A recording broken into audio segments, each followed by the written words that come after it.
public speaking katanya bikin orang jadi berkepribadian ganda. Ya nggak sih? Sebentar, kalau misalkan ngelihat di episode-episode sebelumnya ya, kita itu udah ngomongin soal elemen komunikasi dan di situ ada yang namanya komunikan atau audience. Dan setiap kita menghadapi target audiens yang berbeda, ya bisa aja kita pembawaannya juga berbeda. Bukan karena kita bipolar, jadi yang awalnya kita bersedih harus dipaksa untuk tersenyum. Bukan soal karena kita berkepribadian ganda atau tidak punya karakter, bukan. Ya, tapi kita tergantung dong lagi ngomong sama siapa gitu kan ya. Ini aku sambil nunggu ada acara, ya sambil santai ngelanjutin episode berikutnya, lanjutan dari episode sebelum-sebelumnya. Bagi yang belum nonton, jangan lupa nonton dan semoga masih semangat untuk belajar public speaking. Gimana Mbak? Maksudnya gimana? Jadi ya teman-teman, contoh yang mungkin sering kita lihat adalah seorang MC. Kalau misalkan dia eventnya anak-anak, acara ulang tahun atau yang lain-lain gitu ya, dia kan menyapanya ya sebagaimana dia berinteraksi dengan anak-anak. Halo semuanya, gimana kabarnya? Hayo, siapa yang hari ini sudah makan sayur?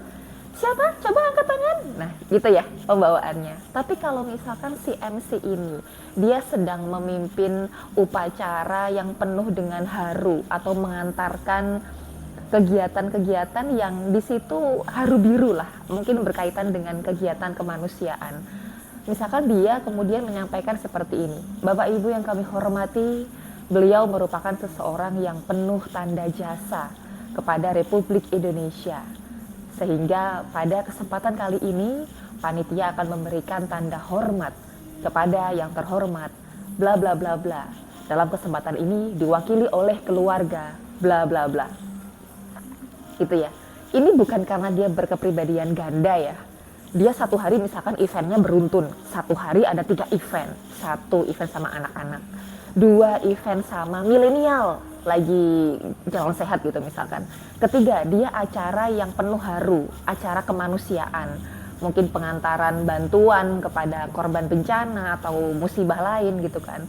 Dia ini sedang memposisikan dia sedang berinteraksi dalam momen apa dan dengan siapa.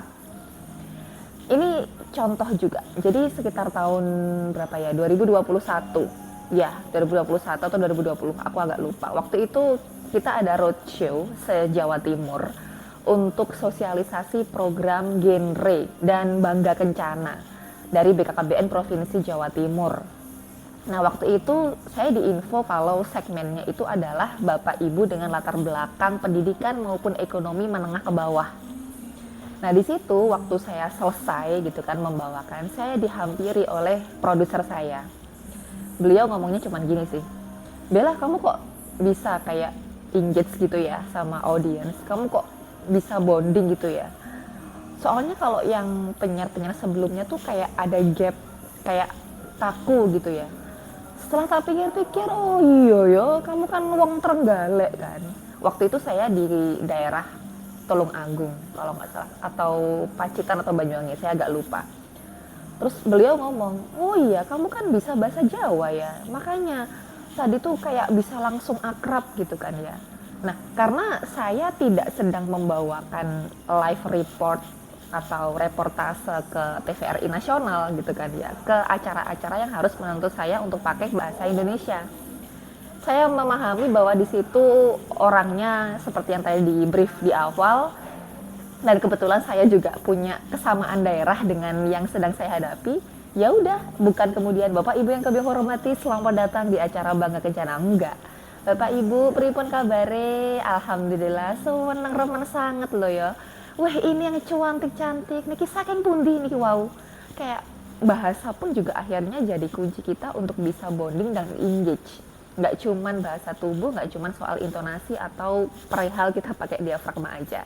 Sebenarnya ini relate juga dengan episode sebelumnya, kita bahas tentang Gus Ikdam, Habib Jafar, terus Profesor Quraish Shihab, dan juga Ustadz Adi Hidayat. Nah itu di episode itu kita juga bahas ternyata karakter orang, identitas orang, ciri khas orang itu juga bisa membantu kita lebih nyaman dalam menyampaikan materi dalam konteksnya kita melakukan aktivitas public speaking. Nah jadi teman-teman ya jangan kemudian bipolar, berkepribadian ganda. Itu namanya profesionalisme. Terus juga aku juga pernah bikin konten tentang soft skill yang juga wajib dikuasai seorang penyiar TV. Tapi setelah tak pikir-pikir, nggak cuma soal penyiar TV ya. Kita tuh kalau berkomunikasi dengan orang yang diverse, dengan orang yang beragam, dengan konteks kondisi suasana yang nggak tahu seperti apa, kayaknya ini juga penting. Di situ aku nyebutnya adalah ekspresi hard news dan ekspresi soft news. Hard news itu adalah peristiwa atau berita atau informasi yang cenderungnya menuntut si pembawa acaranya untuk tidak boleh smiling voice. Misalkan kayak berita duka, bencana alam, kenaikan kasus COVID-19 gitu kan. Ya kan nggak mungkin kan kita bilang turut berduka cita gitu kan, mungkin kan. Langsung kena skor sama produser. Tapi kalau misalkan ekspresi soft news itu yang sebaliknya, kita ngomongin kuliner, tempat pariwisata baru, rekomendasi healing terbaik di Jawa Timur, maka kita ya smiling voice, lebih cheerful gitu kan. Nah ini kalau misalkan public speaking, kita coba lihat dulu topiknya, kita mau ngomongin apa sih, audiens yang kita hadapi ini siapa sih, situasi kondisinya kayak gimana. Itu akan mempengaruhi kita bagaimana membawakan materi kita supaya lebih pas, nggak salah ekspresi, nggak salah intonasi, tidak dikira tidak berempati semisalkan memang kita sedang berada di suasana duka. Nah, kira-kira menurut kalian gimana? Kalian pernah ketika patah hati, sedih gitu kan, tapi harus tersenyum ketika sedang presentasi? Atau mungkin ada cerita lain, kalian boleh tulis di kolom komentar, kita akan lanjutin ke next episode. See ya!